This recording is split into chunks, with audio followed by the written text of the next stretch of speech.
Good morning, everyone. Thank you for braving the elements and coming out for Dawn at Oaklawn. I'm very happy to welcome, I call you guys friends. You've Yes. taken care of some of my loved ones, Randy and Sarah Patterson. But first, I would like to direct your attention to the infield tote board. We've put together a little something special.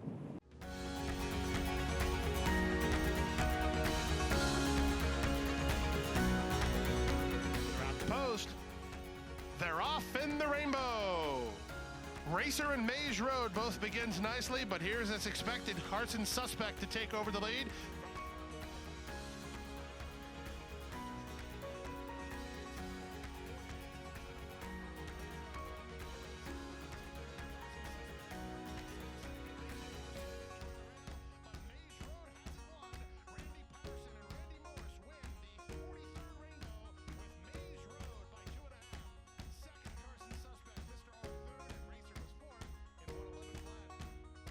There, Imigate racing in the 5th season stakes to a picture-perfect beginning.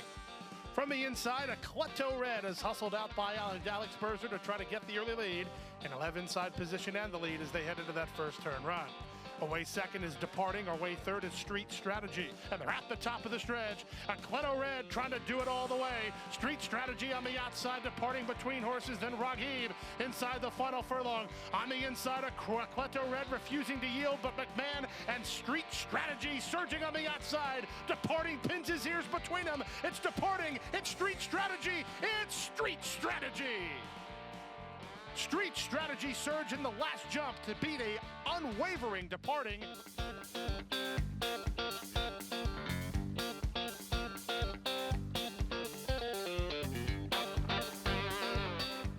They're off in the Stephen Foster. And long shot Jaguar Paw goes at it with Moonshine Mullin for the early lead. These two, as expected, will make the early pace.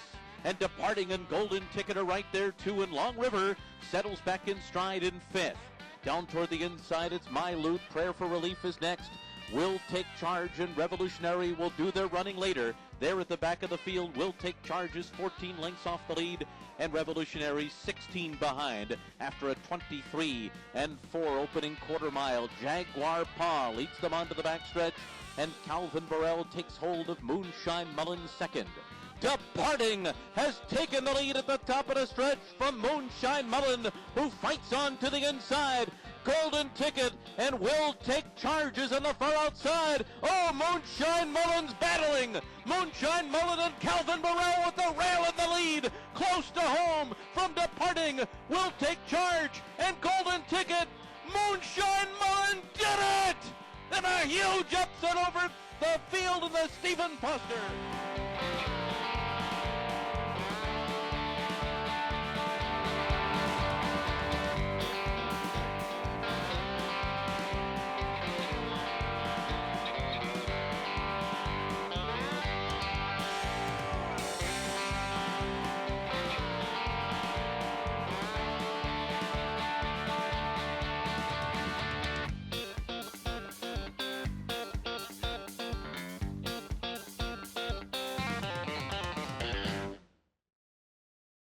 When I was a kid, I got to come down for spring break with my dad. He asked if we wanted to go to the Arkansas Derby, and seeing all the people and, you know, just Hot Springs in general in the town was so neat. It's nothing like I'd ever experienced. Being from a small town, we had a little 2-week meet. I knew that one day I would live here, and I told him, I said, Dad, I'm going to live here one day. You know, the one thing that we always look forward to is race day at Oaklawn. I'd say probably my most favorite moment that I've had it with racing here at Oaklawn was my very first year that we started this farm. We bought a little weanling, an Archie bred weanling. We ended up naming him Maze Road.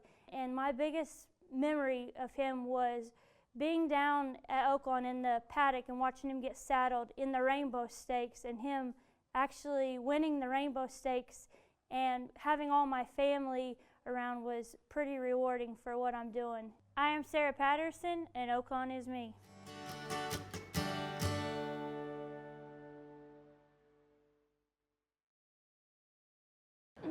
Well, Well, again, I want to thank them for, you guys are early risers anyway, so this is like 1 o'clock in the afternoon to you guys. Right. Randy, was that emotional seeing the Stephen Foster again?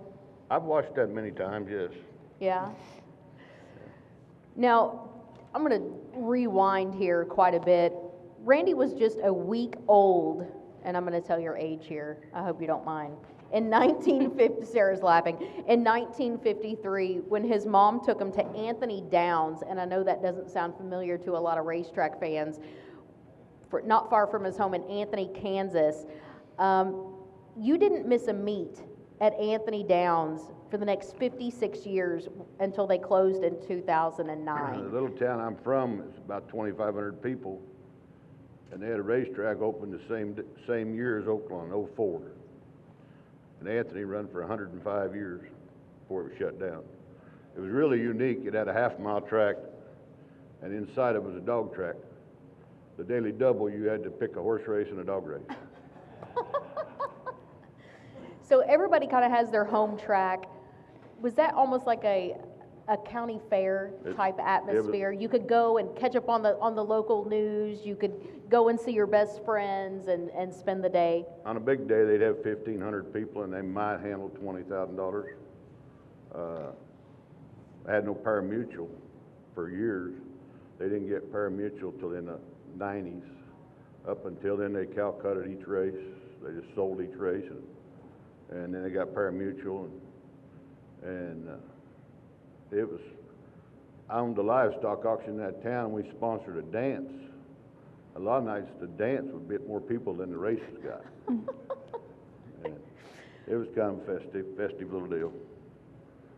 But take the races at Anthony Downs, where you were a regular participant, and fast forward to 1985, and it was just a random meeting in a parking lot of all places that actually got you in the game. A man he knew from his industry asked him if he wanted in on a deal to claim a horse at Exarban, which, by the way, is Nebraska spelled backwards. That was a racetrack outside Omaha.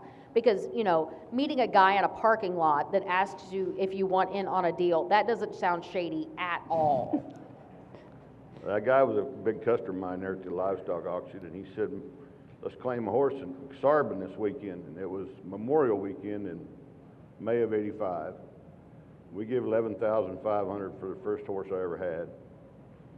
And that meet ended in August. The horse had won $20,000, and we was running for $20,000 claim. And then, boy, I thought, man, this is easy. And it wasn't. That. So, but making that $20,000 profit, it was pretty much hook, line, and sinker. Yeah. You thought, man, I've got this game all figured out. Yeah, well, I didn't. But in turn, horse racing had an owner for life. Fast forward to now, he has had more than 1,200 starts as an owner, 180 trips to the winner's circle, and more than $4.3 million in earnings. And I know when I say that figure, to whether it's a trainer or an owner, they immediately say, where did it go? Is that right? Yeah. And I guess I didn't know any of them figures, but like you said, I don't know where it went. Now, it's interesting to me because Randy buys and sells on a very different level, whether it's, you know, in the industry, horse racing industry, we buy and sell, whether it's at the horse sales or in the claiming game, but Randy owns one of the largest cattle sale barns in the industry. Now, now that you've been an owner for quite some time, have you seen any similarities in the business? Oh, And I know Sarah can answer this one as well. the horse races has its highs and lows. My business is the same way, but it's been very rewarding. I enjoy it. I'm sure that both industries have very colorful people. Oh, yes. They're, Now, how did you wind up coming from Anthony Downs to Oaklawn? Since you asked me to do this, I had to look this up last night to make sure I had my years right. In 1984, I'd never been to Oaklawn. And Wayne Lucas, Mr. Lucas, had Althea And when she was a 2-year-old, Wayne went to Del Mar debutante with her, and 10 days later he beat the boys in the Del Mar fraternity. So he brought her here for the fantasy in '84, and I'd never been to a hot spring in my life. I said to her mother, I said, I want to go see that mare. So we drove down here to see Althea, and she runs second in the fantasy right here in April of '84. 7 days later, Wayne wheeled her back in the Arkansas Derby and beat the boys. Yep. And something they don't do In the nowadays. Arkansas Derby, she beat the boys. Yeah, something they don't do nowadays, run one back 7 days. Wayne he win the Arkansas Derby and beat the boys, and I didn't come back for that. I was down here on Saturday when she run second in the fantasy. Closing day was 7 days later, and she won the Arkansas Derby. Wow. And I've never missed an Arkansas Derby, but I missed that one. I've been to all of them since '85. Wow. Now, Sarah, we saw you in the Oaklawn as me saying that you came down to see an Arkansas Derby. Was that your initial introduction into racing? No, whenever I was a kid, whenever we had our little meet at Anthony, I always went. I can remember, going as a young child and always just being super excited. Like, that was my favorite part of summer, was in July is when they had the races. And that was my favorite part of the summer, is getting to go watch Dad's horses run, because he always had horses running. And so that kind of right there, that was my initial, from being able to go to the races, was there at our hometown. And then I hadn't really ever been anywhere else till, I don't know, I was probably in junior high before I finally started going out to some bigger tracks, and it was a shock. It's like going to the big city. Yeah, it was. It was definitely. So now Randy has claimed numerous horses as an owner, one being Kate's Main Man. I know that's one of your favorites. Claimed that horse for $35,000 back in 2010 right here at Oaklawn. Now, Kate went on to win the $100,000 Essex Handicap in 2011, also several other minor stakes, retired in 2013 with nearly a measly $650,000 in earnings. Now, when you have that kind of success off a $35,000 claim, what is the sense of reward? I mean, just to see a horse progress that much. Oh, we got lucky. It's not skill, it's luck. We got lucky, and then the HBPA, they made Kate's Main Man the claiming horse of the year. And we retired him. I gave him back to the lady that raised him in Iowa. He was an Iowa bred. I gave him back to her, so she rides him on trail rides and stuff. And then we got lucky again when we claimed Moonshine Mullin. Well, let's talk about Moonshine Mullin, because we saw Moonshine Mullin in the video in the Stephen Foster. That was clearly the most successful claim for Randy thus far, so far, we'll say. He was an eventual Grade 1 winner. He was claimed for $40,000 in November of 2013, had several consecutive wins, 3 straight wins at Oaklawn that next fall, or that next winter. He won the Grade 2 Ali Sheba at Churchill on the Derby undercard. That's a big deal to win a stake on the Kentucky Derby undercard, because horses come from east, west, up, down, all over. Those are full fields. People come in loaded for bear. So to win a race on the Kentucky Derby undercard is a massive, massive deal. He then went on to win the Grade 1 Stephen Foster, and he beat champion Will Take Charge in that field. That had to be a very special day, because needless to say, you got your 40 back, but that horse also gave you your first graded stakes wins. Yes. I mean, to be in that winner's circle and to see, his trainer was Randy Morse. I know the other Randy can get a little emotional. He doesn't like to show it. I know cowboys, big strong guys don't, especially racetrackers, don't like to show their emotions. But you were there for that, Yes, right? I was there for the Stephen Foster. The Ali Sheba, I stayed home and run the farm. So What was the emotion, Sarah, that night, because that was night racing for the Stephen Foster. Mm-hmm. What was your dad going through in the paddock during the post parade, the running of the race? Because Calvin Burrell did a great job Yeah. on Moonshine, and to go from a $40,000 claimer, and reading the history of this horse, Randy Morse, his conditioner, kind of changed up the running style of Moonshine, and it worked because he turned into a winning machine.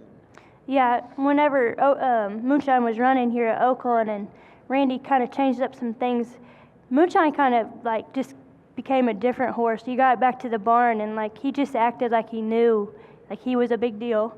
And so when we went up to Kentucky with him and had those races up there, I got to go up to the Stephen Foster and watch. And that morning I remember I was nervous as could be. And usually, you know, I've had some nerves before in racing, but we've never ran in a race this big, and I knew what a dream it was of his and how hard he's worked at it. And Randy had this horse in tip-top shape, so we went early that morning and got to kind of follow through his routine with him, and he got to go to spa day, so we walked over to the spa. Now tell everybody what the spa is, because I kind of mentioned that out on the apron that, you know, horses can go to the spa, and we're not talking, you know, get mud on their face or anything like that. Tell everybody what the spa is. So they kind of walk them into this machine where they can stand, and they'll run cold salt water through their legs, and it comes up to, you know, just above the knees, and so they'll stand in there and they really, really enjoy it. So we went over there and hung out with him and watched him do that, and it faces at Churchill at that time, it was facing the racetrack, so the whole time he's getting his spa, that horse would just, I've never seen him be so calm. He was just so calm and cool and just scanned the racetrack that he was looking out in front of him.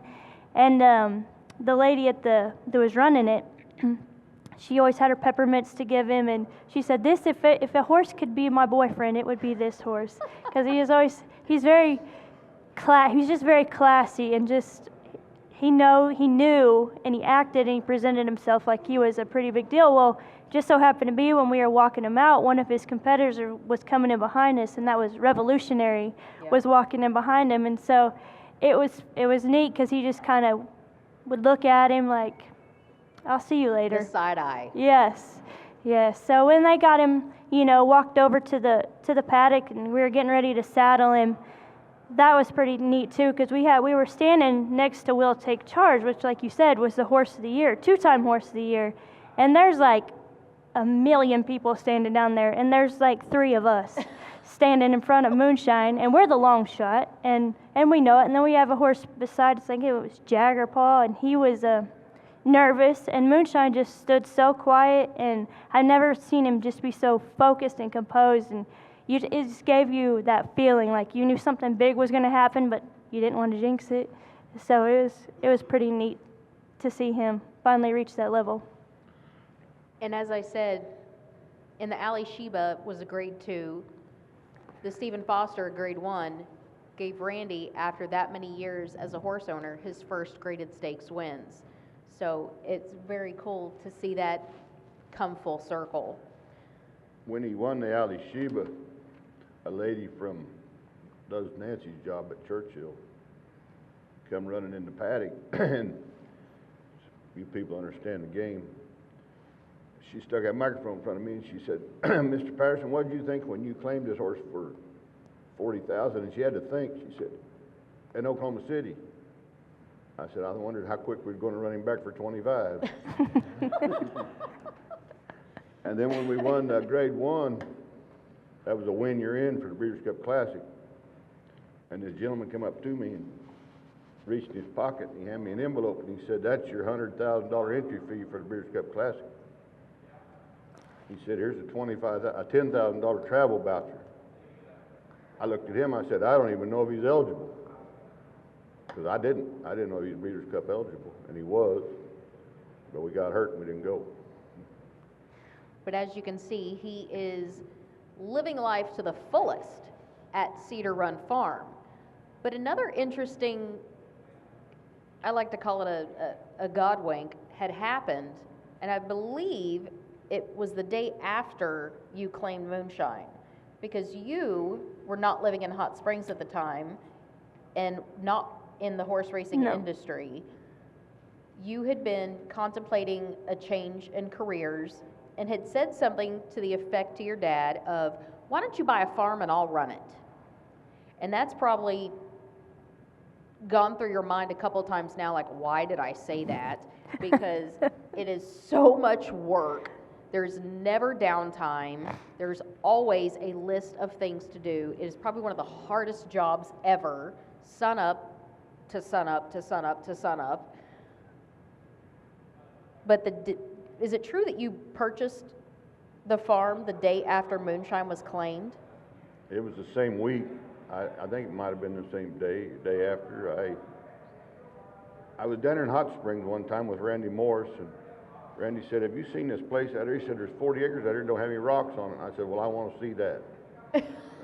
If you're familiar with Hot Springs, it's full of rocks. And so we drove out there, and he was right. And the gate was locked, and there was a phone number on the gate. And I wrote it down, we left. Sarah was managing, she was head operations for a landfill in our county.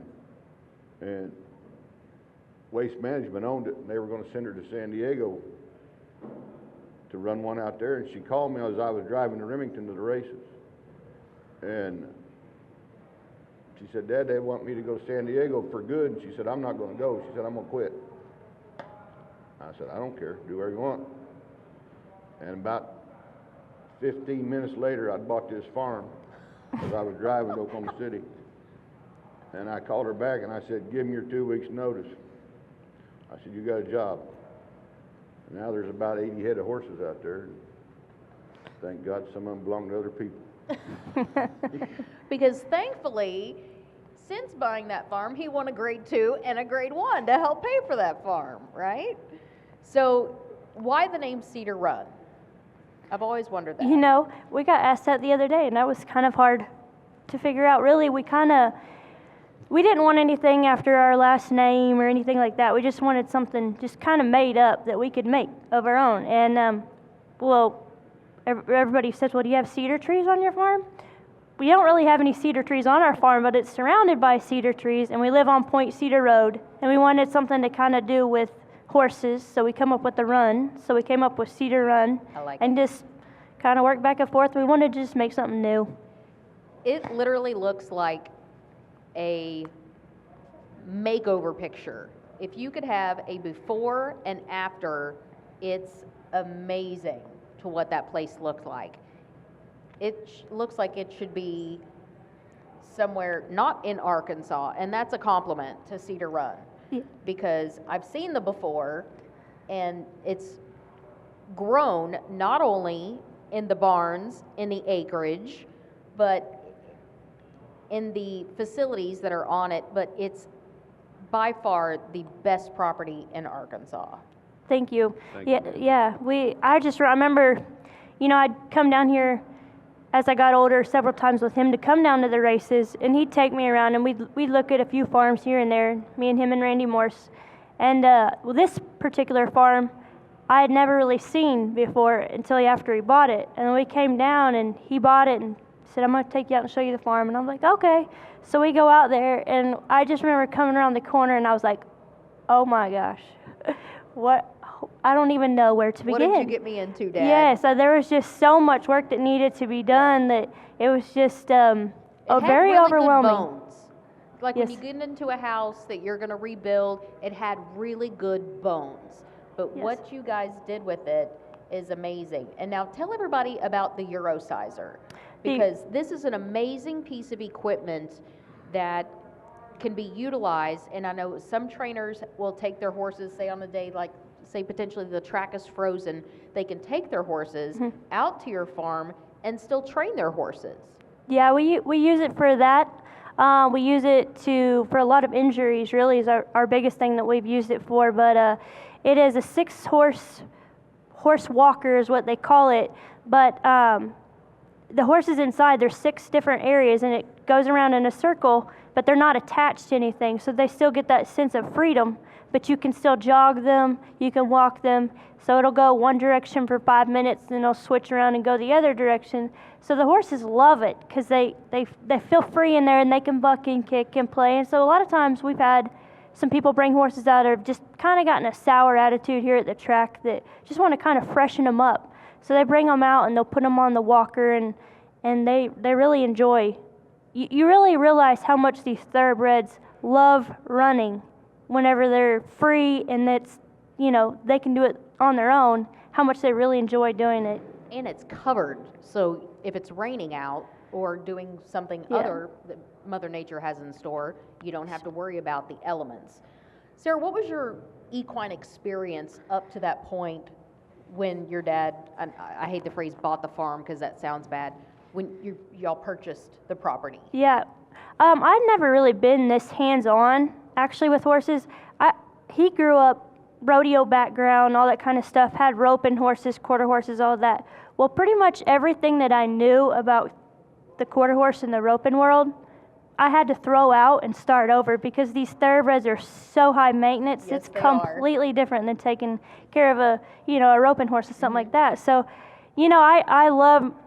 I'd always sneak over to his house when he was out of town and look at all the new horses that he'd bought. That he'd buy young horses to get ready to race. So I'd always sneak over and go see him or go feed when he was out of town. And so I never really had as much hands-on as I do now. I mean, this world that I live in now, I mean, this is the hardest I've ever had to work in my life, and I don't feel like I work a day at all. Well, speaking of that, one thing that she definitely had to dive into the deep end is one thing that you also did build is a broodmare shed, and it is equipped with cameras, and that means when you have broodmares, you have the babies. And that is something very, very special that they have, and they have 2 studs standing out at Cedar Run Farm, and you saw them on the video, being Moonshine Mullin, a Grade 1 winner, which definitely gives y'all some clout, and also Street Strategy, who is a stakes winner. So I had to get them this time of year because foaling season is right around the corner, which means you pretty much don't leave the property for 2-3 months. So once those mares start to bag up, as you say, and the foals start dropping, and it is all hands on deck 24/7. Yep. So the racing side kind of bleeds into the breeding side of things. That's something that you didn't really have experience in either, but Yeah. it was kind of trial by fire. Yeah, that was the last thing we were going to do on our farm, was have any kind of a broodmare. And there was about a year later, he called after it was Sarah, I'm sending you a broodmare. Yeah, Guess what? we had retired Moonshine, and so he was staying in at the farm. Well, we didn't even own any broodmares at this time. He calls and he said, "Hey, I bought 2 broodmares. I'm sending them to the house." I was like, "Okay." He said, "No, get ready because you're going to foal them." I said, "Do what?" I don't know anything about having a baby. And so from then on, I was getting online trying to find any book I could read or watch anything I could watch to figure out how to foal a baby. So our first year, we ended up foaling two mares. So it was actually the first one that I had. She started dripping milk. I was watching all the signs, and she's dripping milk. And usually they say, they start dripping milk, and they'll have a baby the next day, all that. Well, I called my vet, which is Dr. Jesse Clement, called him over. I was like, "Doc, this mare has been dripping milk for like 3 days, and I don't know what to do. You got to help me out." So he comes over and checks it out. He feels around in there, and he said, "Oh, the baby's positioned perfect. You don't need to worry about anything." He said, "She'll probably have it by the time I get back home." I said, "Okay." 11 nights later of sleeping in the barn, she finally had the baby. Oh my gosh. Yes, it was a lot to take in. The first time I was like, "Oh my gosh, are they all going to be like this?" Well, yeah, it's always all hands on deck. She has an amazing crew that works with her. It is an absolutely breathtaking piece of property, and there are so many horses out there, and Sarah can literally go, yep, that's so-and-so, that's so-and-so, that's so-and-so, yep, she's out there, no, we moved that one over there. I have no idea how she does it. I can walk down my own shed row and not know who's who. So how far you have come. I know your dad is so amazingly proud of you, and kudos. Yeah. Does anybody have any questions? Yes, sir. Randy, are you still in the cattle business? Yes, sir. I drive back and forth to Anthony, Kansas every week, and I have sold my livestock auctions. I had 2 livestock auctions. I've sold them both. We buy a lot of cattle for feed yards in western Kansas, Colorado and stuff.